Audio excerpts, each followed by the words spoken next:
What is this blue beam right here?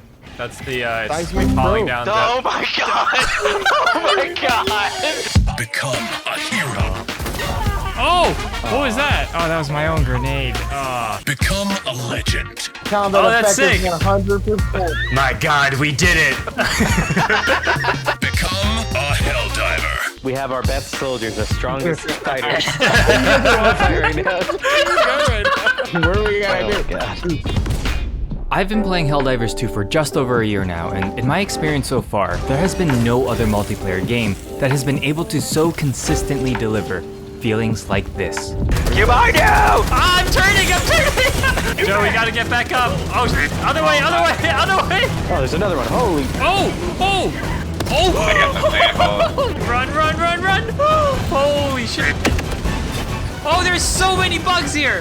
I'm coming! Run! Oh my god! It's clear there's something special about this game. And sure, it's incredibly cinematic, provides variety through a multitude of weapons, stratagems, and enemies, but after reflecting on my time so far with the game, I think what may actually be my favorite thing is the counterintuitive fact that you're not supposed to win. Let me explain. Super Earth. Our home. Now, it's fairly safe to assume that when you enter a fictional world, the character you'll be playing as is going to be a hero, an opportunity to live out dreams of being a highly trained combat specialist, a master assassin, or maybe even a god slayer. And of course, while this is most prevalent in single-player titles, it also persists in multiplayer games as well. Did you want to be your favorite superhero? What about a legendary blood tournament combatant? Well, what about this guy? Together for liberty! You see, from my very first interaction with the game, Helldivers 2 immediately establishes that I'd be playing as a Helldiver, an eager draftee from the Super Earth Armed Forces with a low combat effectiveness rating and an even lower expected survival rate. In other words, I'm just cannon fodder. In fact, even in the game's marketing, Helldivers are set up as these goofy and undertrained soldiers who clearly have no idea what they are doing. And while this was mainly intended to establish the satirical tone for the game, I found that it actually does something a bit more interesting. It makes the concept of a Helldiver incredibly accessible. For instance, to become Master Chief, you'd need to be abducted as a child and go through years of physical augmentation and training. To become Spider-Man, you'd need to be bitten by a radioactive spider. But a Helldiver? Pretty much anyone can become a Helldiver. You just kinda have to believe. And what this does is help make the game immersive in a more meta sense. I wasn't playing as some elite super soldier. I was playing as someone who saw a marketing video of Helldivers doing cool things and thought, hey, I want to do cool things. And because the game had already established that you aren't actually expected to be incredibly combat effective, or to win, it's not immersion breaking when my first dives went something like this. Run! Oh god! Is that a grenade? Oh, there's another two! Oh no, I died! Oh god! Oh Dude, my you god! shot me. Oh! Which brings me to my next point. One of the first things that excited me about this game was the unique mechanics they had implemented. Weapon sway was simulated with a lagging secondary reticle. Stratagems have codes that require manual input. And while these designs help maximize immersion in the game, it also meant that it would be incredibly grounding by putting more labor of skill on the player. Aiming required patience and timing rather than just pointing and clicking. Reliable airstrikes and orbital aid would only be possible with careful stratagem input or memorization. All of this again just reinforcing the fact that I was just some fresh recruit with little to no experience. I was not a hero. Let's remember our expected survivability rate here again. And while these unfriendly mechanics may make the game more difficult at first, the simple fact that we, as the player, could continually dive over and over again meant that our combat effectiveness and survivability rates would gradually increase alongside our experience. I don't think I'm the only one who experienced this, but looking back to when I first started the game, my accuracy has definitely climbed higher, and my stratagem inputs went from this The rocket destroyer is awful. to this. In fact, the need to unlock each difficulty level one by one helped to track this incredibly tangible feeling of, whoa, maybe I am a Helldiver. But then, the game reminds you once more that you're not supposed to win.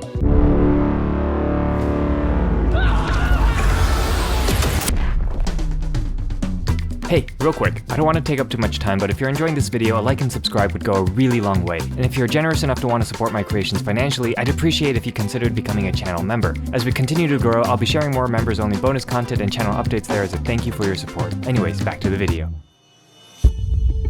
I will forever remember my first encounter with a Titan. I don't have. Oh, there's the Titan behind us. What? Oh my God. There.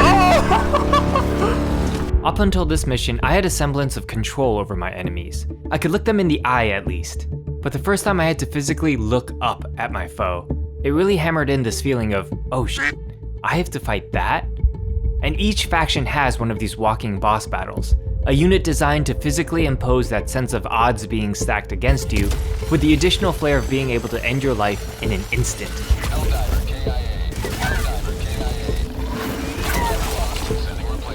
But, of course, like with the mechanics, you eventually get better at facing them. You discover where the weak spots are, how to avoid their attacks, but then the game does this.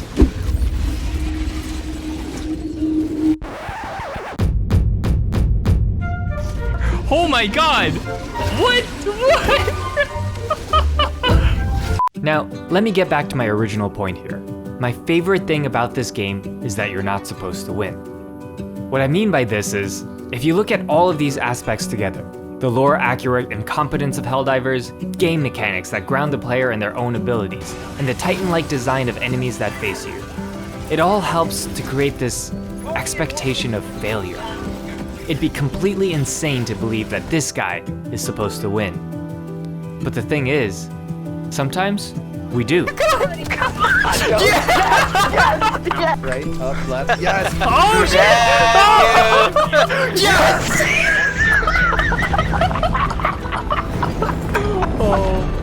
You see, it's because of this expectation of failure that the opportunity for what may be the greatest feeling in gaming is able to be achieved.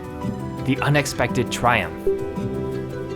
And I'm not saying that Helldivers 2 is the only game to do this. It's not a new concept in game design to utilize difficult challenges to create rewarding feelings of accomplishment. But after a year of playing Helldivers 2, I feel like it manages to do this on a whole nother level. Because the game is constantly reinforcing this expectation of failure, these unexpected triumphs can be found so often and in almost every aspect of the game. Diving out of the way of a rampaging charger. Oh my god! Stimming at the last possible second. You're good. Dim. Oh, you're dead. Easy. You're dead. Easy. Oh, Easy. perfect How are you? stim. Dim. Successfully extracting after just barely holding off the hordes of enemies. Yes, cute. And all of this is completely unscripted. Oh! It's entirely up to the player to somehow finish the mission or to even somehow survive. And I think that's what the core beauty of this game is. In fact, even at the community level, Helldivers are constantly finding ways to grasp at that unexpected triumph.